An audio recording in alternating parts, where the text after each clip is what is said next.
Lisbon bureaucracy is a different level. This really stresses me out, but I've learned how to deal with this. Ela bullied me because literally just start and learn by doing. And apart from pastel de nata, I'm not a big fan of a lot of Portuguese cakes. Welcome to From Lisbon with Love, a podcast about real stories of love, laughter, and life in Lisbon from women who have left it all behind. The podcast where we share real stories about moving to Lisbon, starting over, and figuring life out along the way. We talk love, dating, friendships, breakups, healing, growing, all of it. Basically, the stuff we usually talk about over coffee or vino. If you're thinking about moving abroad, already here, or just love honest conversations with heart, you're in the right place. This is From Lisbon with Love.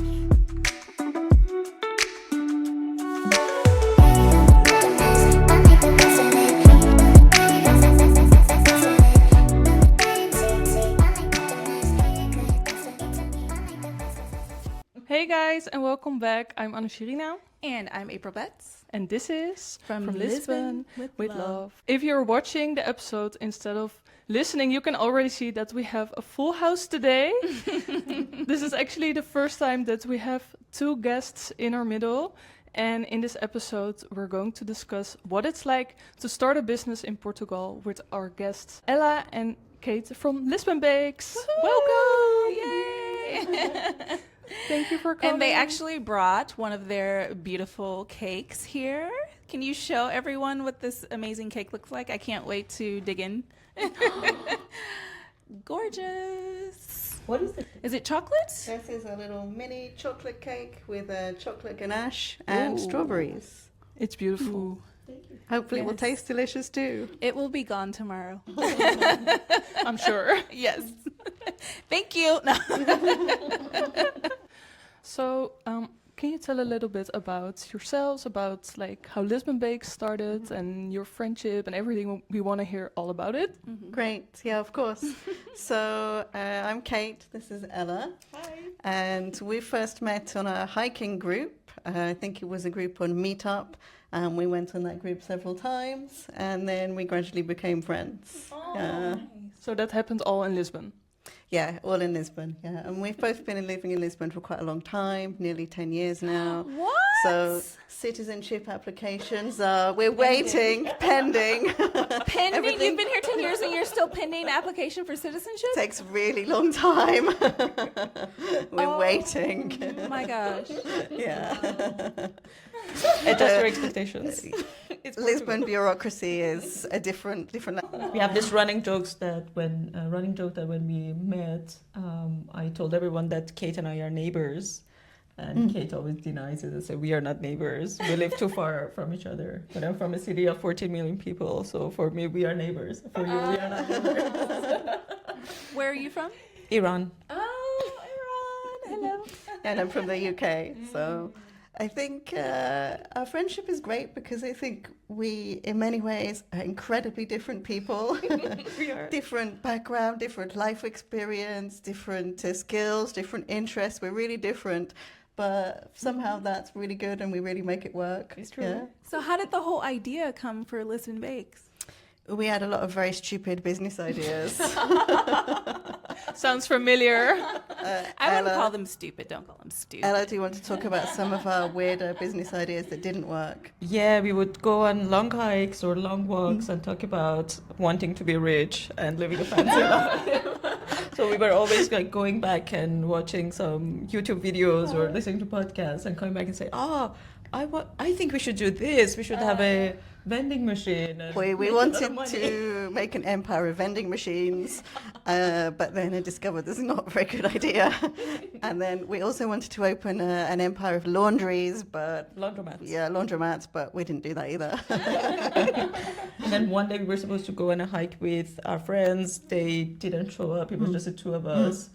And I think we were kind of lost in Sintra, right? So the hike took very long and we were like very frustrated. We were like, we need to start our business. We cannot just keep talking about it.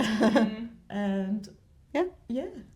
So basically, Ella bullied me because she's kind of has admitted when she was a child she was a terrible bully and also an entrepreneur. And so she's bullied me into working for her. And I am using the skill that we decided, instead of using skills we don't have, to use skills I actually have and to make cakes. And Ella is marketing. So I'm like head of operations, she's head of marketing and business. And so together we made this work. Yeah, it sounds like a perfect team. I love It that. actually works really, really well because Ella can't cook at all. Cannot bake anything. But I don't know anything about social media marketing and business strategy, so this is perfect. Yeah, it's also nice that you don't have to do everything alone, right? Oh my God, I think we would die. I don't think you can do a business by yourself.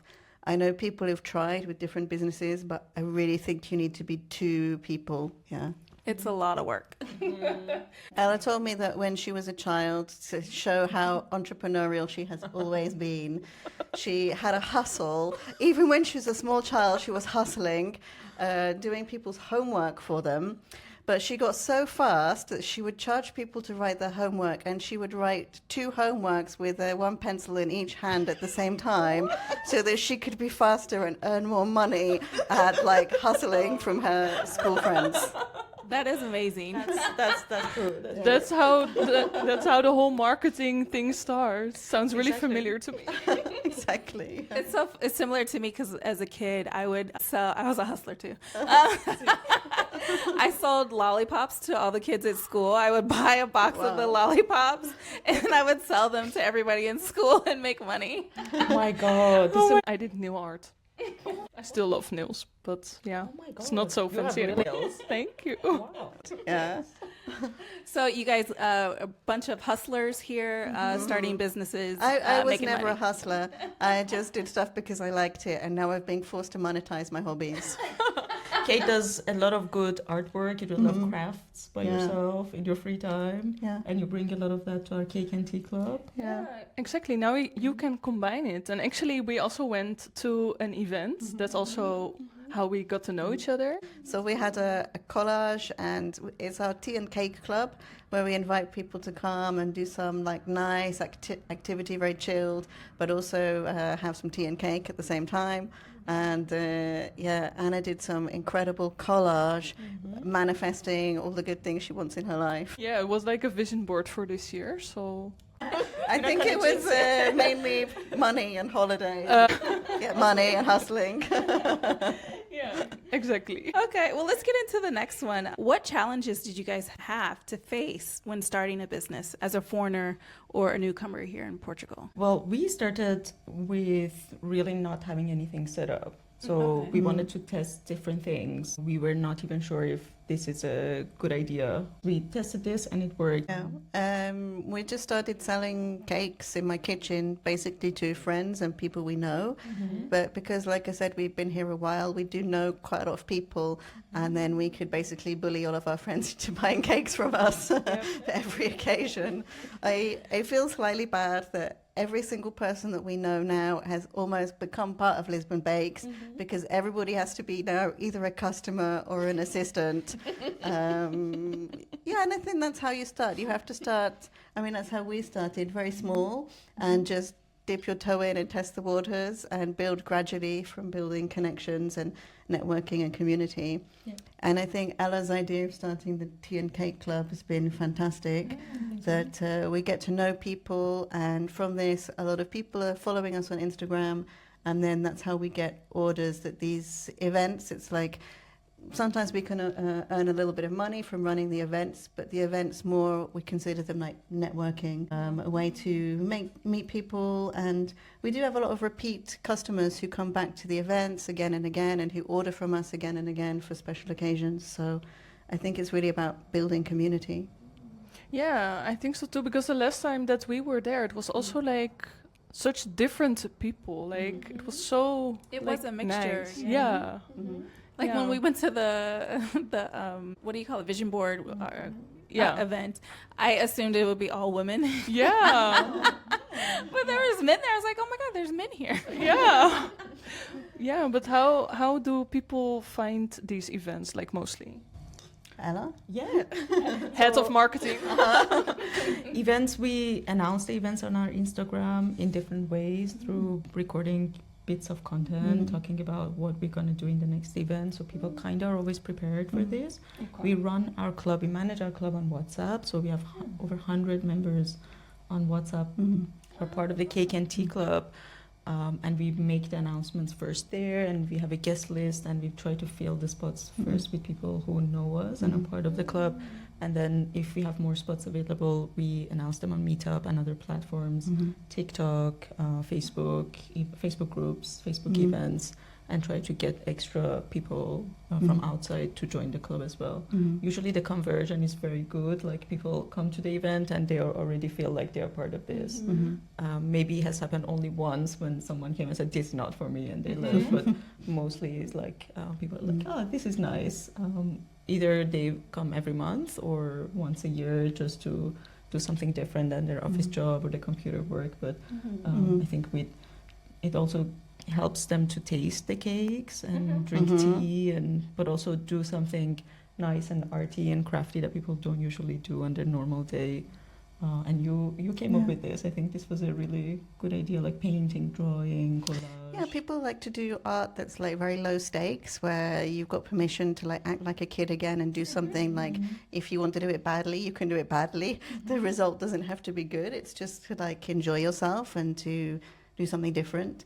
I think people spend so much time just staring at a screen. It's nice to do something, for a lot of people, like involving your hands. And I always like to do things like this, arts and crafts things. It's really nice to do. Like the collage event that you joined us, I've been asking Kate for a year to teach me how to do a travel collage for myself. And we never had time. And I was like, bring this to the club because I need to do it for myself. And then everyone loved it. And it was a really nice. I feel like we're, like as a society, I feel like we're going to transition back to more in-person things as opposed to the screen, because I think people are starting to get tired of the screen. Yeah, that's also why we signed up, because we're like so busy with like working the podcast and everything, and we were like, yeah, let's just do something with our hands and disconnect and just have fun and meet people. Yeah, it's really a nice way to meet people as well, that it's very low stakes, but also you're doing an activity together, which kind of gives you something to talk about. It's like the hiking group that we went on, and like it's really nice to walk and talk, and you know, it feels like less pressure because you're actually doing an activity together. So even if you don't really like anybody, it doesn't matter. It's like you still enjoy the activity. Has living in Portugal influenced the way you run your business? And if so, would this be different if you started the business in your home country? Yes, definitely. For me, my point of view as a baker, I've found that it's quite challenging because a lot of recipes don't work very well here, because actually ingredients are a little bit different. And you think it's all the same. You think butter is butter, flour is flour, cream is cream. But I have learned everything the hard way by making things that didn't work. And then I have to say, why is this a disaster? And I have to look on YouTube and find very specifically. Now I know a lot about the chemistry of baking, which I was not expecting to learn. But apparently, you know, slight differences in the percentages of fat in cream or gluten in flour make a really big difference to whether your cake sets or melts or rises. And I had no idea, because I just follow British recipes for the UK, and then a lot of them doesn't really work very well in Portugal, and I've had to figure out why and make a lot of adaptations, which as a home baker, just like self-taught, something that my mum always made birthday cakes, my sisters are very good cooks, and so I'm just used to doing these things just for myself and with my family. And then I'm like, oh, I've made this cake many times before in the UK, and now it's a puddle. Why? And I've learned everything the hard way. That's so interesting. I would have never even thought of that. I mean, I don't bake that much, so... This is not just a recipe, it's the environment. Yeah, sometimes it's just like it's too hot. Like the UK is not usually that hot. And here, sometimes things are just going to melt if it involves chocolate. It can be like quite challenging adapting things for this environment. 'Cause sometimes I'm apart from pastel de nata, I'm not a big fan of a lot of Portuguese cakes, which is why I'm bringing British style. You're cakes. cancelled now. Yeah, I'm cancelled forever. Most of our clients are foreigners, but that's why I'm bringing British style cakes to Lisbon, because why would I bother trying to make Portuguese style things in Portugal? This is pointless, right? Yeah. So we have to offer something else. So I'm offering like classic British style cakes, like a lemon drizzle cake, chocolate fudge cake, and sometimes it's been challenging because the Portuguese ingredients are just different. Well, you talk about community and how it's like help you build this business here in Portugal. Can you elaborate more on how important it is for you to build this community here? Wow, I think every product, cakes is it's very technical. It's a passive product. You need to activate it. Mm-hmm. The only way to activate a product and bring people is the community. And as you said already, April, it's something that is maybe missing these days, like people getting together, seeing face to face and talking and connecting. So I think maybe we are at the right place, right time in Portugal, where community, I would say, is more important than the rest of European countries. In my experience living and traveling a lot in Europe in the past 15 years, Portugal is the best place to do this. We also have a great community in Lisbon of international people and also locals who come to our events a lot, experience our product, but also connect with each other and us. We made a lot of friends through Cake and Tea Club. Yeah. But also the idea of cake and tea evenings came from you, I think, right? Yeah, I mean, nobody eats cake on their own, do they? I do. Okay, but in my opinion, this is a slippery slope. I mean, I think like if you're sad, if you're happy, you have commiseration, celebrations, you always want to have a cake there, you know. Salad is not there for you if you're sad, or if you're happy, it's like, what's the point? Nobody wants to eat a cabbage if they're celebrating something. So I think It's true. yeah, cake has to be part of a community, otherwise why would we do this? It's all about really getting together and enjoying something together. And again, like Ella said, we know a lot of people through this, and I think it's primarily foreigners, but as you experienced at our event, foreigners from absolutely everywhere. I never thought I would be friends with people from Iran, Romania, all different kinds of countries all around the world, and also lots of Portuguese people as well now. Yeah. It's so cool that it's so mixed. Yeah, That's I one love of the things that. that drew me to Lisbon when I came to visit. I was like, it's such a mix. I'm like, oh my God, I love it. Yeah. And do you still feel like it's exactly as you saw it or experienced? Yes, I'm like, I fall in love like even more, like the more that I'm here, like with Lisbon. I feel the same. It's been great just getting to know new people, and also the Tea and Cake Club, we've been doing it in lots of different cafes, and so that's been really great getting to discover new places that we wouldn't have been otherwise, and to support those venues and meet people who work there as well. That's I'm been really curious, nice. how does the whole process work when you go to these cafes? Do you like give them a percentage of sales, or you just say, I'll bring this amount of people into the place? Or? So in the beginning, we tested different outreach messages to all the cafes. So I would go on Instagram and write 40 cafes, different messages a day for weeks and weeks, and try to see who's open and interested to this. We really particularly chose days like weekends, slow hours for cafes. So it would be low risk for them and easier to be open to our crowd going there. Usually after lunch on Saturday in Portugal is a time where cafes are empty. So we wrote a lot of different messages and different, we suggested different revenue sharing or renting, etc. And the one that worked and resonated most with other cafe owners was we give them 50% of everything we make. So if our club members are paying 10 euros, the cafe gets euros per person. And if we are charging 20 euros because we are doing a decorating workshop or a baking workshop, they would also make the same. So for them, it's good. And in the end, we ended up working with some cafes more than the others because they were more open and accommodating to different ideas and More different, space, maybe better more space too. Yeah, and usually the cafes are providing free drinks included in the cost for the customers, and we're providing cake and an activity, and filling the space at like hours when maybe there would not be so many people there. So it works out well for both of us. And now Cake and Tea Club also expanded to something different, the Bakers Club Lisbon. So people now are coming to our events to decorate cupcakes and cake and cookies. And it ended up being a big hit among kids. So parents are asking us to go to different kids markets, kids events, and do kind of decorating. And a lot of them have been asking if you have baking courses for them. So we are starting a baking workshop, and we are already recording a baking course with Kate. So we could have like both, like a hybrid baking online and offline. You guys are expanding. We are. One of our most popular events was called Kids Corner, isn't it? So the organisers are called Kids Corner, and they do like markets for kids and families with lots of different activities and stands selling different things. And that was really, really popular for us. We did Halloween, decorating a spooky themed cupcake, and we had lots and lots and lots of little clients, and it was an incredibly busy but super fun afternoon. And we're doing another one with Kids Corner soon. When is that? 24th of May. 24th of May. So bring your kids if they want to decorate some cupcakes. And yeah, that was so popular that now we want to expand, and we need to hire a real kitchen space to go and have more spaces for different people to come, and going to do a workshop for making a little birthday cake and decorating a birthday cake. Exactly. Because some people want to come with their kids, and or maybe even adults. We'll see how it goes, if there's more interest for kids or for adults, but We are testing. workshops. I feel like you have a constant with kids. You'll always be busy. That's true. Yeah, really busy.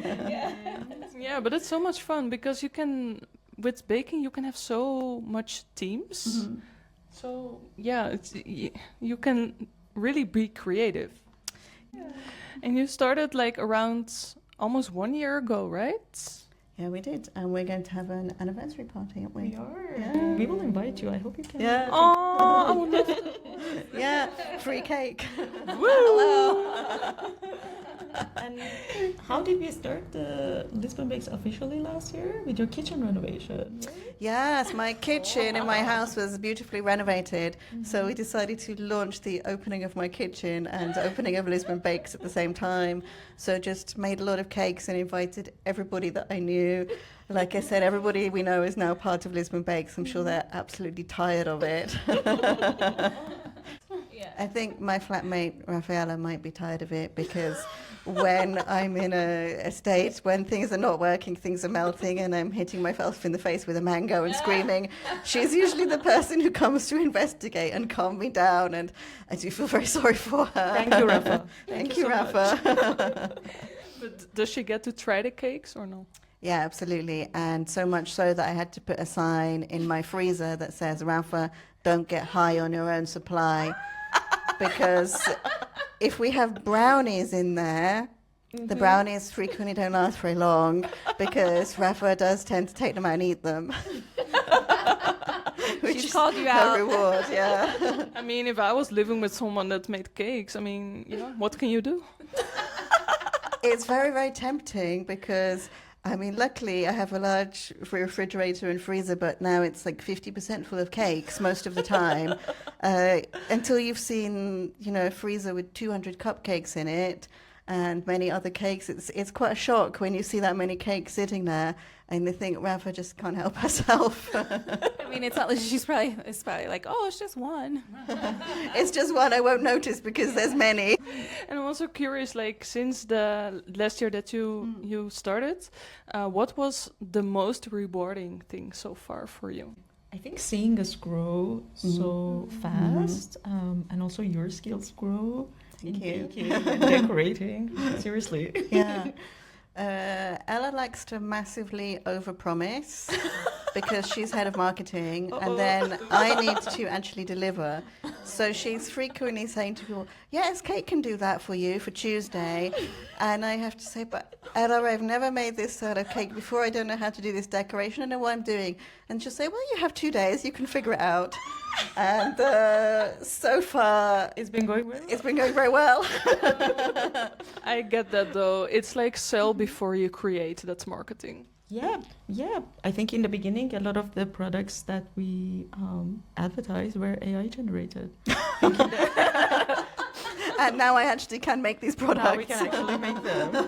Because we needed to test a lot of different things, and the only way to do it was to visualize it for people. And of course, we always mention that this is AI content, but I think... I think AI is an amazing thing. A lot of course, there are some parts of it that is scary or maybe needs to be more controlled. But I think for us, it was a best tool to test different ideas in the beginning. And then, of course, there's someone has to figure it out, and it's me. But so far, we've always done it very successfully, and always managed. I think for me, the most rewarding thing is when I've made some of these crazy creations and send them to people, and then we get pictures of people opening, unboxing, blowing out their candles, enjoying their cake. And that always makes me feel really happy to see the look on people's faces when they receive a surprise birthday cake delivery. And you can see them there with their cake and their balloons and their themed party. And to be part of that, it makes me feel really good that we're doing something that actually makes people feel good and makes them happy. I think there should be more cake and more joy in life. I agree. Well, can you guys give any advice to people out there who would want to start a business in Portugal? Any advice? I think Portugal is the best place to try a new idea. Why? I don't know why, but I don't know. I used to live in Austria before Portugal, and from my perspective, Austria has a lot of maybe cultural and also structural barriers for anyone who wants to open a business or start a business. For us, it was very easy. Lisbon has this very it feels like ideas are accepted with open arms. Maybe some of them don't work, but you're always, it's a lot easier to try and test. And I think the multicultural vibe of Lisbon also helps. You have people from different backgrounds. It seems like there's always a lot of hustlers here. A lot of hustlers, but also anything, you would have a customer somehow that would want what you're selling because I think my friendship with Ela has really changed me a lot as a person because I'm kind of a nerd and a geek and I like to know how things work and to read a lot of books about it and to think about the subject before I start. And Ela is the absolute opposite, like I said at the beginning. She's just like, just sell it, just go, just tell people we're doing a thing, and then if 10 people sign up, then we'll figure out how to do it. And this really stresses me out, but I've learned how to deal with this. And in fact, it's better. And now I'm embracing the chaos. And I'm very happy about this, that I've gone from someone who needs to know absolutely everything theoretically about how it works before I start. And now I'm on the like fuck around and find out school of thought. And the more you fuck around, the more you find out. She got you out of your comfort zone, exactly, which is amazing. But it's a good place to be. And you know, like Ela said, we've really messed around with a lot of different weird ideas, but it's not until you actually start doing a thing that you discover, is there a market for this? Do people want this? Does this work? Can we do it? And yeah, it's great to just try. And sometimes things don't work very successfully, but sometimes it's much more successful than you expect. And we just start, literally just start and learn by doing and go bit by bit. And start a business with your friend. You get to spend a lot of time together. Sell things. Yeah, exactly. Sell things to your friends. But I think it's good that we haven't invested a lot of money. We've started everything slowly, step by step. And then if somebody orders a heart-shaped cake, then it will be a heart-shaped cake tin, and then I will do it. But if nobody's ordering this, I won't order any equipment beforehand. So we're trying to keep overheads as low as possible and just invest slowly and gradually and go bit by bit. And as we build up money, then we can keep expanding into new areas and investing. But we didn't have any capital to start off with, so everything we make goes back into the business account, and then we buy more staff, and then we can continue and get bigger slowly. Low risk strategy. Yep. Yeah. Keep it lean. Yeah. I love that. Well, you guys, thank you so much for sharing your story. This has been an amazing, and I'm so excited to dig into that cake over there. I really hope you enjoy it. It's staring at us from the table. At us. Thank you. I hope you enjoy it so much. And we thank you for joining us. And remember to like, share, and subscribe. thank you for watching. All right, and guys. don't forget to subscribe. Well, we will see you guys in the next one. And this is From Lisbon with love. Ciao. Bye, guys.